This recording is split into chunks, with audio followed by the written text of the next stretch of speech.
చంద్రబాబు గారి ఆది నాయకత్వంలో ఉన్న ఈ కూటమి ప్రభుత్వం, తెలుగుదేశం లీడ్ పార్ట్నర్గా ఉన్న ఈ కూటమి ప్రభుత్వం, జనసేన వెన్నుదన్నుగా నిలబడ్డ ఈ కూటమి ప్రభుత్వం, భారతీయ జనతా పార్టీ ఆశీస్సులు, కేంద్ర నాయకుల ఆశీస్సులతో నిలబడ్డ ఈ ప్రభుత్వం.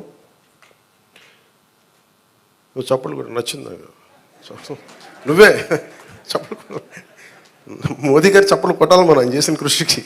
నువ్వు అర్థం చేసుకున్నావు. ఒక్కటే మోగింది కానీ మొత్తం అందరూ మోగింది నీ వల్ల.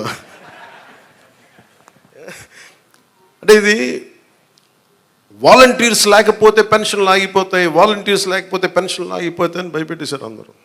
మీరు చెప్పండి, ఎక్కడ ఆగినాయి? ఎక్కడ ఆగలేదు. అంటే ఆగకపోగా రెట్టింతలు వచ్చి మీకు ఇంటికి వచ్చింది. అంటే సెక్రటరీ, అంటే నేను ఒకటే అడిగాను మన పంచాయతీ రాజ్లో. అంటే మనకి జిల్లా మొత్తం మీద 620 సెక్రటేరియట్స్, వీళ్ళందరూ ప్రభుత్వ ఉద్యోగులు.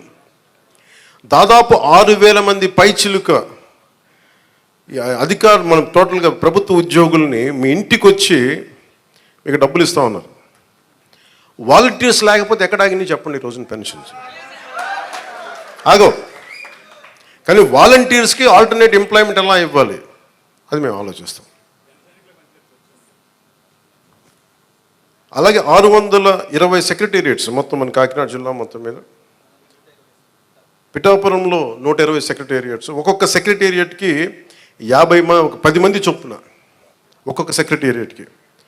అలాగే ఒక పిఠాపురం దాదాపు 1000 మంది పైచిలుకు ప్రభుత్వ ఉద్యోగులు ఇంకా అదనంగా అవసరమైతే వాళ్ళతో కూర్చొని గతంలో 3 రోజులు 4 రోజులు ఇచ్చాడు. ఇలా కాకుండా ఈరోజు పొద్దున 6 గంటలకు మొదలు పెడితే ఈరోజు రాత్రికి దాదాపు 100% అయిపోవాలి. ఒకవేళ 1-2 ఎవరైనా లేక ఇళ్లలో లేకపోయినా, ఇంకో పరిస్థితుల్లో ఉండకపోయినా రేపు అయిపోద్ది.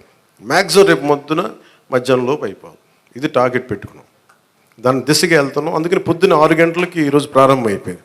దాదాపు నేను వచ్చే టైంకి 25% అయిపోయింది ఇక్కడ.